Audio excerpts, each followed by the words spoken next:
Que Dios les bendiga, buenos días a cada uno de ustedes. Espero que estén teniendo un feliz inicio de semana. Y bueno, pues en esta ocasión vamos a compartir la palabra del Señor. Y vamos a leer en Lucas, capítulo 13, versículos del 1 al 5. En este mismo tiempo estaban allí algunos que le contaban acerca de los galileos, cuya sangre Pilato había mezclado con los sacrificios de ellos.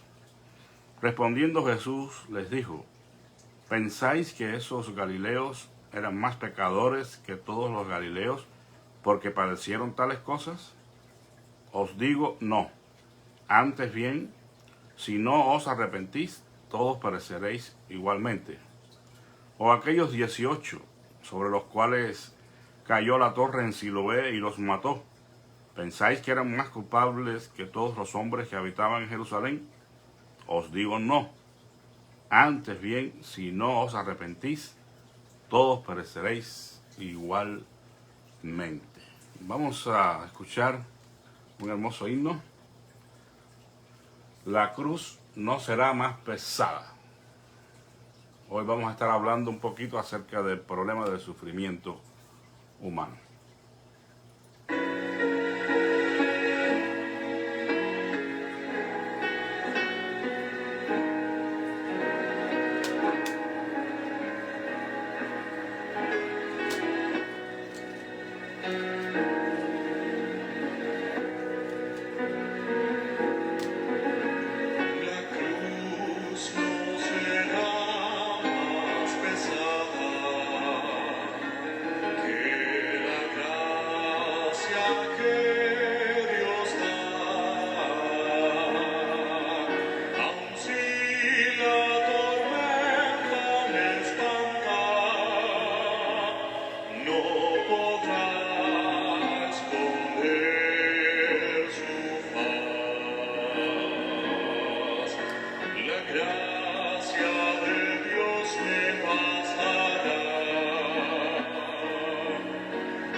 La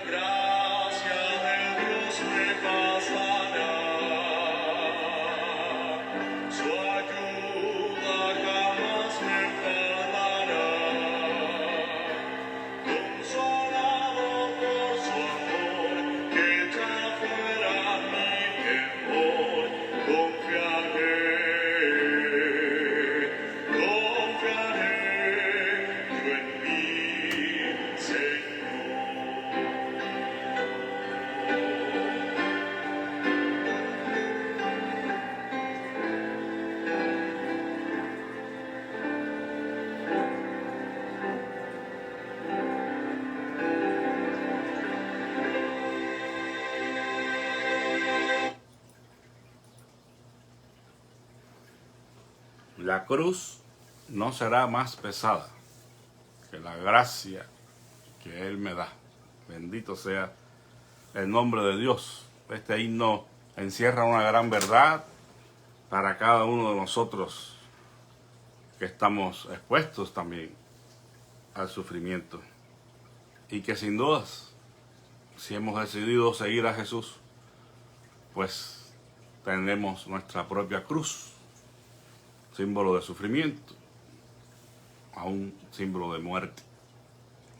Y en esta mañana vamos a tratar un poquito acerca de este tema, que es sin dudas pues muy sensible, es muy difícil hablar de esto y no correr el riesgo de herir alguna sensibilidad, y por eso es que pues queremos ser muy cuidadosos al hablar de este tema.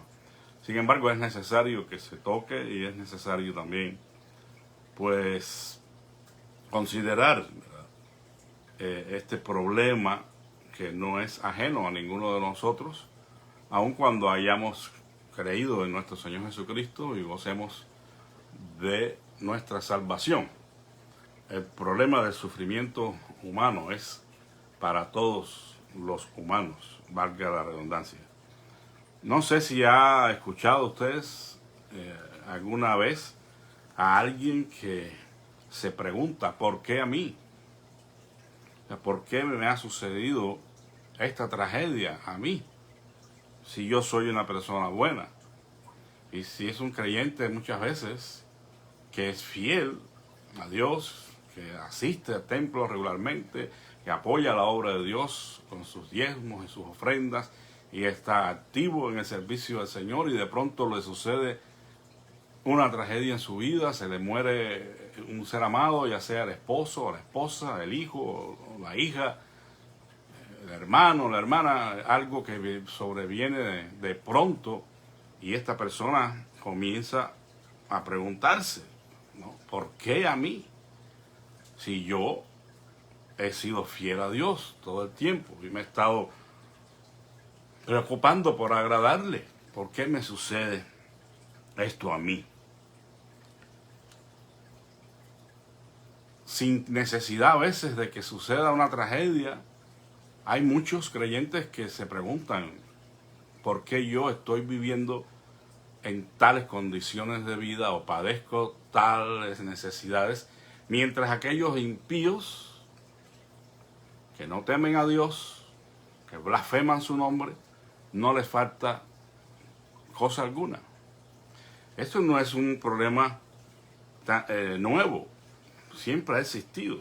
Y si nosotros, por ejemplo, vamos al Salmo 73, vamos a encontrar allí unas palabras de Asaf que quizás usted las haya escuchado en la boca de alguien más en nuestros tiempos. Él comienza haciendo una declaración: ciertamente es bueno Dios para con Israel, para con los limpios de corazón.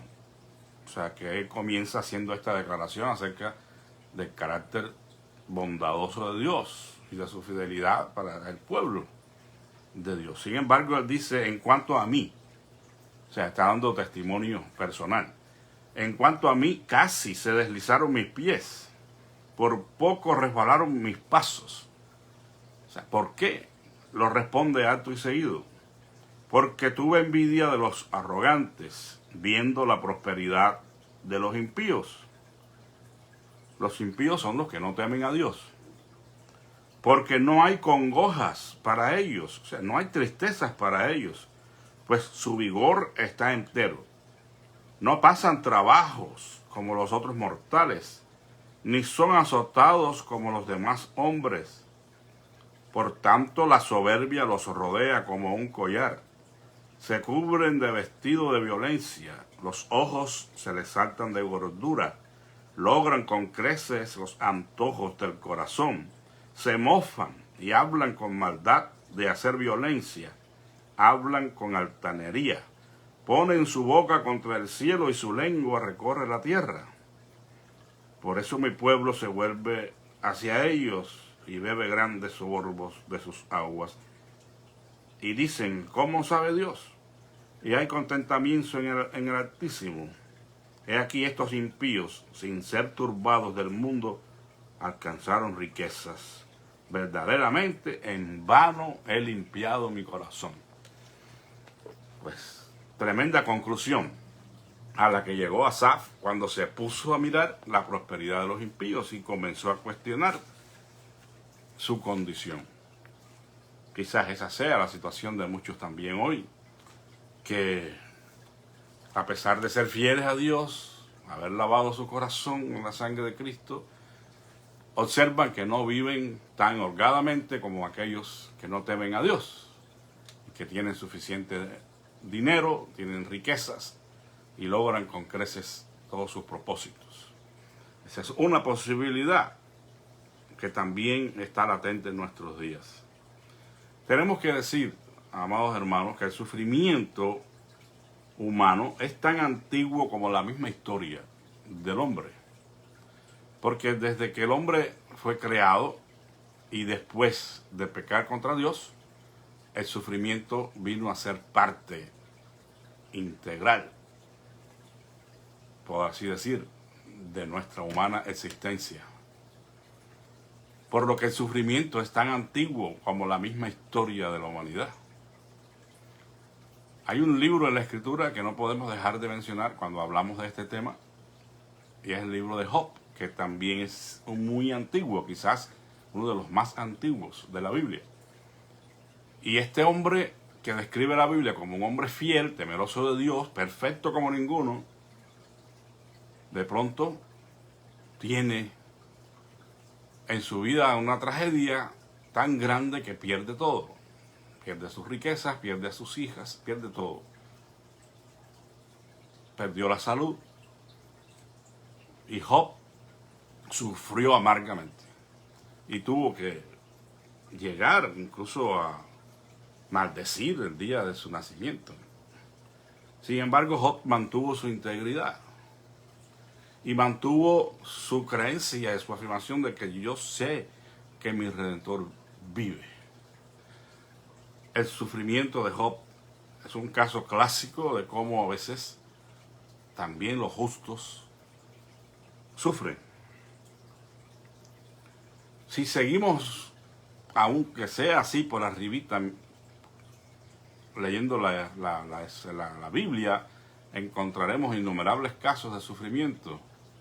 Los héroes de la fe, por ejemplo, allí en Hebreos 11 se hace un contraste entre un primer grupo de héroes de la fe que hicieron maravillas, cosas extraordinarias para Dios, pero después otro grupo que solamente se hace una atención a los sufrimientos que padecieron.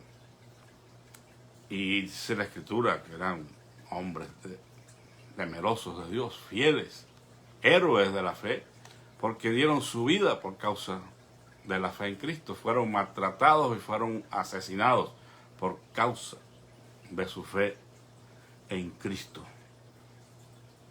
Si seguimos más adelante en la historia, encontramos a los mártires de la iglesia cristiana, que también sufrieron y perdieron sus vidas, muchos de ellos.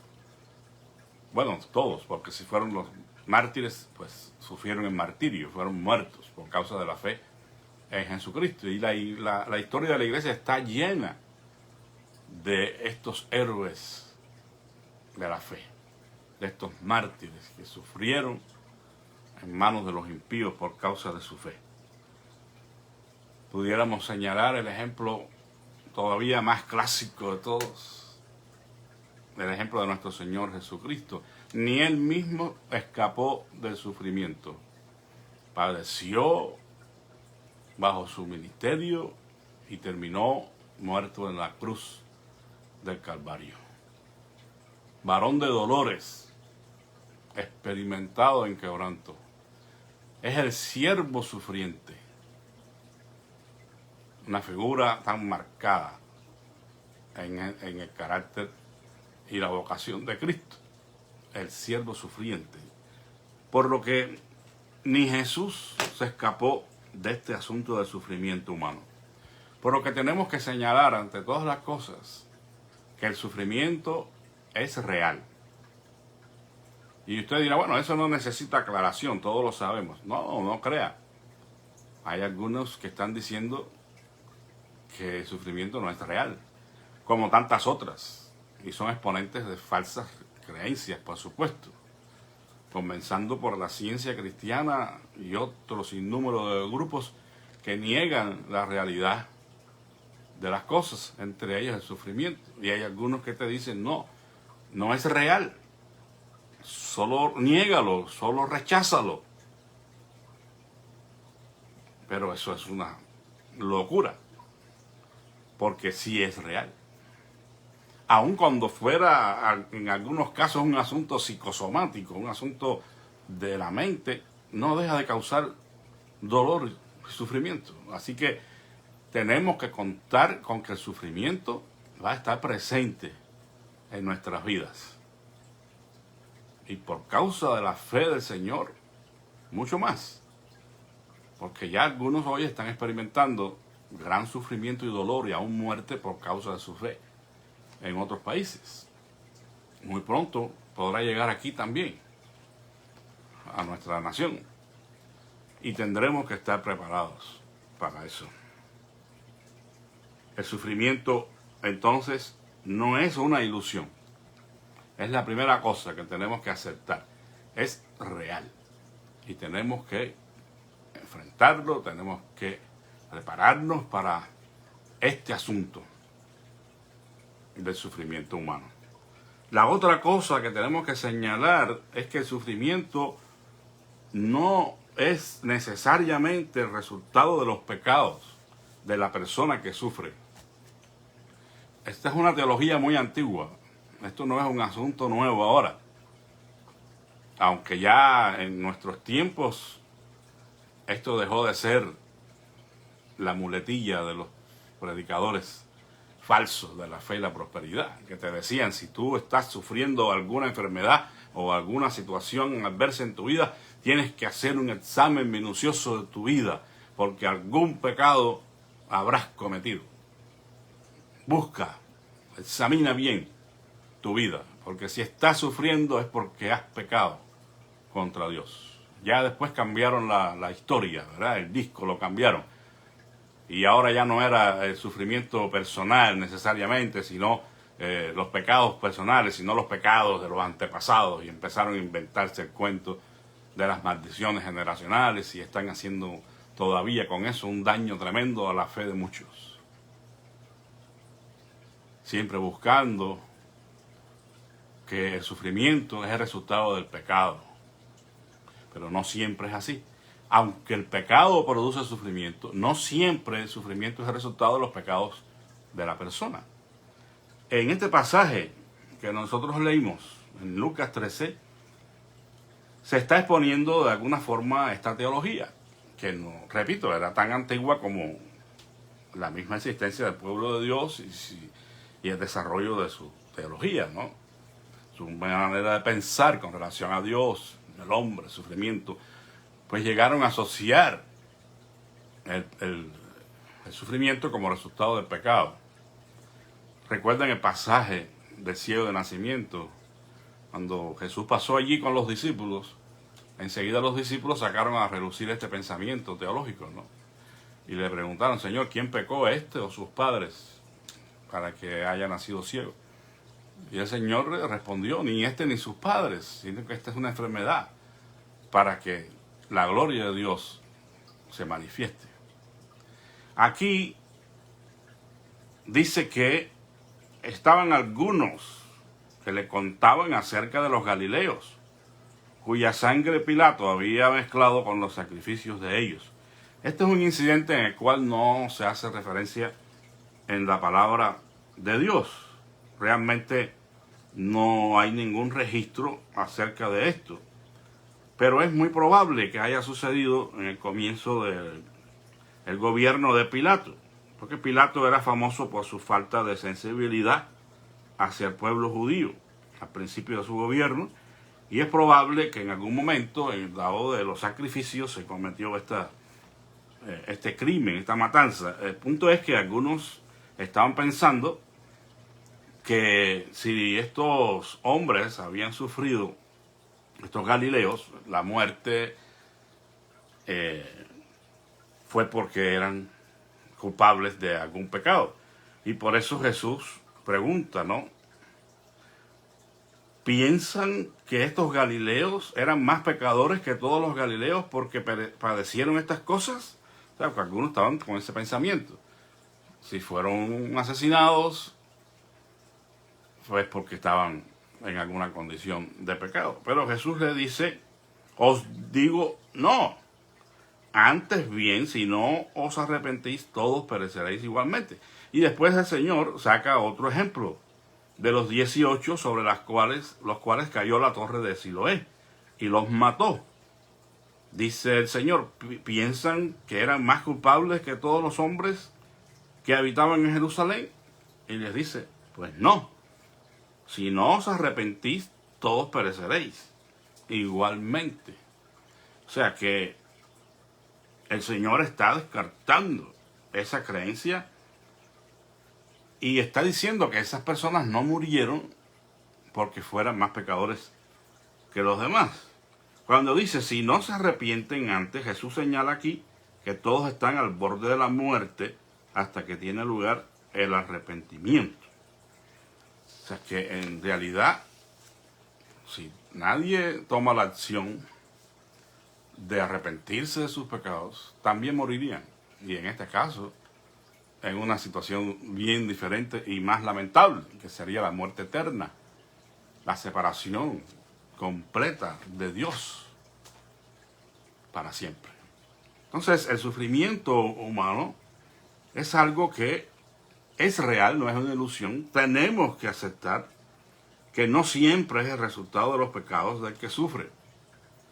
Y otra cosa que debemos aprender muy bien y que a veces es un poco peligroso es culpar a Dios del sufrimiento. Finalmente, algunos toman esta decisión y culpan a Dios por el sufrimiento. Pero generalmente los problemas que contraemos, pues algunos son en consecuencia del rechazo de Dios, pero no todos.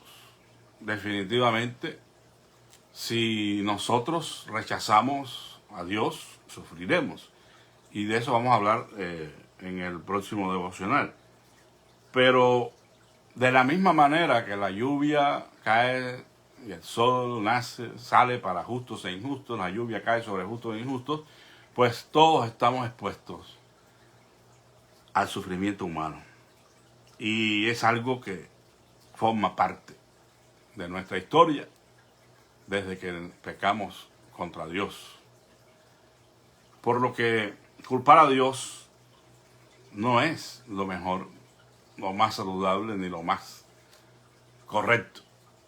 Porque en fin de cuentas, pues de una forma u otra estaremos expuestos al sufrimiento en este mundo. El sufrimiento es universal. No es fácil explicarlo. No es sencillo hablar de esto. De hecho, hay una disciplina teológica que se llama teodicea, que es el arte, vamos a llamarlo así, de hablar de Dios en el contexto del sufrimiento. O sea, es una disciplina que se estudia, porque no es fácil hablar de Dios en un contexto de sufrimiento, sobre todo cuando tenemos que confrontar estos casos de personas que están sufriendo amargamente por alguna situación bien difícil. Mejor es, para nosotros los que predicamos y enseñamos, mejor es callar en un momento dado y extender una mano por encima del hombro que tratar de explicar las cosas. Algunos se ponen a defender a Dios y cuando viene a ver, hieren a la persona más de lo que está. O sea, Dios no necesita ser defendido y Él sabe cómo tratar con la gente. Si no tenemos las palabras suficientes para traer consolación y fuerza, mejor nos callamos. Tan solo nuestra presencia, nuestra empatía con ellos en el dolor traerá consolación a sus vidas. Pero tenemos que estar conscientes. No hay respuestas fáciles. Pero teniendo en cuenta la Escritura y en la experiencia de muchos, hay o tenemos la seguridad de que sí es real el sufrimiento, de que no siempre es la causa del pecado de que sufre, y que Dios no es el culpable del sufrimiento. Solo pido al Señor que los que están sufriendo en este tiempo por diferentes causas y que han conocido al Señor puedan entender esto y puedan saber de que Dios está con ustedes. Quizás no tenga todas las respuestas a su situación, pero tenga por seguro de que Dios está con usted. Y si usted le busca, le halla. Solamente ore y espere en el Señor. Dé el mejor testimonio de que Cristo habita en su corazón, siendo amable, bondadoso, amoroso con aquellos que le injurian. Ponga el nombre del Señor en alto, dejando ver que Cristo mora en su corazón y que Él llena su vida. Y que usted puede declarar con el apóstol Pablo: tengo por cierto que las aflicciones del tiempo presente no son de comparar con la gloria venidera que en nosotros ha de manifestarse. Entiendo que hay algunos que están viviendo situaciones muy difíciles, muy tristes. La pérdida de un ser amado, situaciones familiares complejas, pérdida de empleo. Hay muchas situaciones por las cuales sufrir. Pero asegurémonos de que tenemos la confianza de que el Señor está con nosotros y Él nos sacará adelante. No estamos en una cueva. Si es que estamos experimentando la oscuridad y el frío, tenga por seguro que hay una salida al final. No estamos en una cueva, sino atravesando un túnel donde la luz al final nos espera. La luz de la gloria y la misericordia de Dios. El Señor les bendiga y que tengan un excelente día. Vamos a orar. Padre, gracias en esta mañana por la verdad de que tú eres el Dios Todopoderoso, que nos acompañas todos los días de nuestra vida, aún en los días de nuestro sufrimiento y dolor. Ya sea, Señor, la causa que sea, tú estás comprometido a estar con nosotros todos los días hasta el fin del mundo si nosotros sabemos depender de ti y confiar en ti. Te ruego que seas propicio a la situación de cada uno de mis hermanos en esta mañana y que tú les ayudes en la solución de sus problemas, Señor. Que tú les consueles y fortalezcas en sus sufrimientos y ellos puedan sostenerse de ti, que eres la roca que no se mueve. Si estamos sostenidos de ti, Señor, nada ni nadie nos podrá separar de tu amor. Trae consolación al corazón atribulado y trae sanidad al enfermo, Señor. Seguimos rogando que tú extiendas tu mano de poder sobre estas personas por las cuales estamos orando cada día. Rogamos, Señor, que te glorifiques en ellos, sanándoles del virus y de cualquier otra enfermedad, porque nada hay imposible para ti. Te pedimos, Padre, que seas con nuestras situaciones espirituales también. A veces nos concentramos en estos problemas físicos, pero descuidamos la condición de nuestra alma. Y como hablábamos del resentimiento como un cáncer tan terrible como el otro, también, Señor, tenemos que hablar de problemas y condiciones espirituales que son muy lamentables y que a veces dejamos pasar por alto. Te suplicamos que tú traigas sanidad a nuestras almas y un despertar, Señor, a nuestras iglesias. Es muy triste ver la condición de muchos indiferentes, enojados por tantas cosas que no han tenido, Señor, la madurez de confrontar y evaluar y arrepentirse y corregir. Ten misericordia de nosotros y ayúdanos. Guárdanos a todos muy cerca de ti en este día. Y bendice a cada uno de mis hermanos que escucha fielmente este devocional, Señor. En el nombre de Jesús. Amén. Que la paz del Señor Jesucristo sea con todos ustedes, amados hermanos. Amén.